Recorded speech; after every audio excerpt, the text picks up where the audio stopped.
One of the earliest N64 games, Wave Race 64 is a landmark title. One of the most cutting-edge title releases on N64 due to the way its water physics affects the racers. You'll notice during this footage that the waves come at you in like radically different ways. They go up and down. They can affect your movement. They affect your momentum. The entire game is based around this concept of navigating the water, swerving around these buoys, and just using the waves around you to your advantage in order to win the race.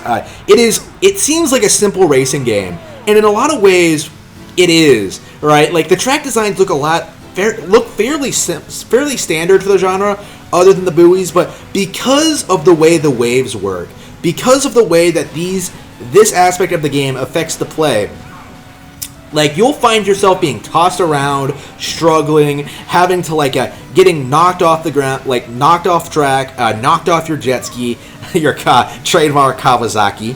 This game has the Kawasaki license. You'll be getting.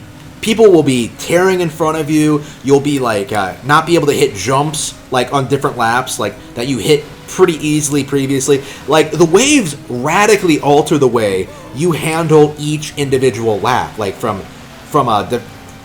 Depending on the difficulty and just what you're doing and just where you are exactly. It is. I have never, I think, played a racing game that feels as intense as this, because there's so much going on when it comes to keeping your racer steady. When it comes to the race, you're always on edge, expecting something to go horribly wrong. And if you let your guard down, if you make a mistake, it will, and you will end up losing your spot in the race. And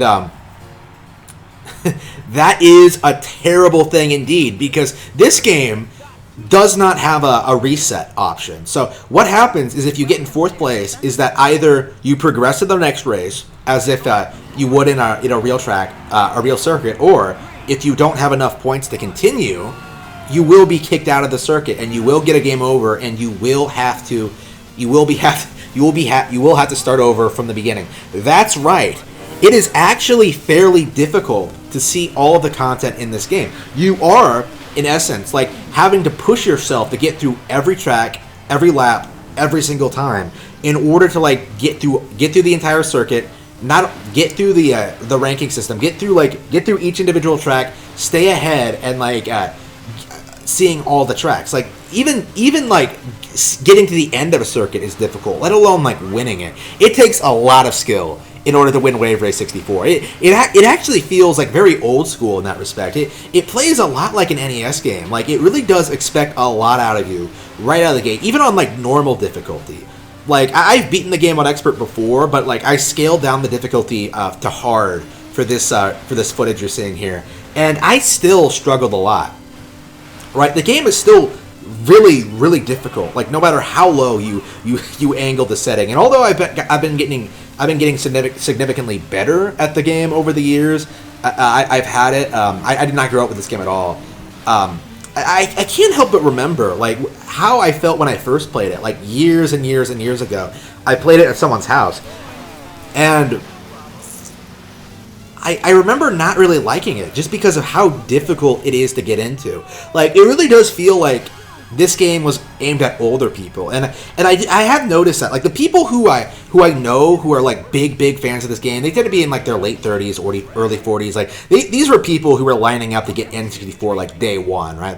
These were people who played Super Mario 64 right away, who were big fans of Pilot Wings 64, and who played stuff like this. And playing this now, 25 years later, the game is 25 years old now. You can totally see why. The game does a lot to really. The game is really impressive technically. It's very beautiful visually. Not as nice as 1080, but this was an earlier N64 game. The physics are cool. They're unique, and the racing itself is sublime. It's wonderful. The N64. I've mentioned this several times before, but the N64 to me comes off as if it has the absolute best racing games in Nintendo history, because like you have so many options. You have like stuff like Mario Kart, which is mainstream and accessible. You have like Diddy Kong Racing, which expands on the idea and like adds in an adventure mode and multiple vehicles. You have like F-Zero X, which is fast paced and hardcore and just like loops and flips and jumps, like all this crazy stuff. You have 1080, in which you're a snowboarder going down a mountain and have to like handle all the obstacles in your path. And you have this, a racing game where you have to deal with the environment just as much as you have to deal with your opponents, right? You have to deal with the natural obstacle of being a wave racer, right? You have to deal with the waves, and the waves aren't always in the ideal position. You have to change. You have to handle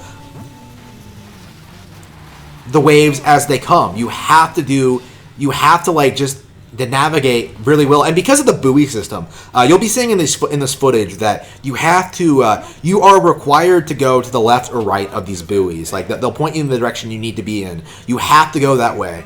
Otherwise, you'll get penalized and eventually be kicked out of the race. Because of those things, you find yourself having to swerve left and right a lot more than you normally would in a game like this. And because of the waves, it affects your momentum a lot. Like it's sometimes very, very difficult to hit turns and to make turns and to hit those buoys. Sometimes it's better to just take the penalty and keep going. And that kind of strategizing, that kind of depth, that kind of design, it's very, very interesting for a game like this. Like, in a lot of ways, I feel like this game is really, really unique. I own the GameCube one. That one's way too hard, though. Maybe we'll cover the GameCube one on a future date. But this one feels radically different with like how the physics feels and how organic and natural and like how naturally difficult it feels. It feels like it feels like they did a really, really good job just creating a unique sort of racing game. Like I don't think anyone listening to this like really gives a shit about like the world of jet ski racing, but it's a lot like Punch Out, isn't it? It's a lot like Excite Bike. Like this is a racing game that takes a fringe concept, right? Like the idea of racing jet skis, and really does a lot with it because of the technology, because the new visuals, the new console, the new controls. They were able to make an interesting, unique racing game that simply would not have been possible on other pieces of hardware. This is something that shits all over everything that the PlayStation 1 was doing at the time. It shits all over games that came previously and a lot of games that came after. Like, this was a really interesting, unique experience that was big at the time and is a series that I hope someday returns. People are always talking about F-Zero making a comeback, like Star Fox. Not a whole lot of people are talking about Wave Race, and that is kind of a shame, because this game truly is a Nintendo classic.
close.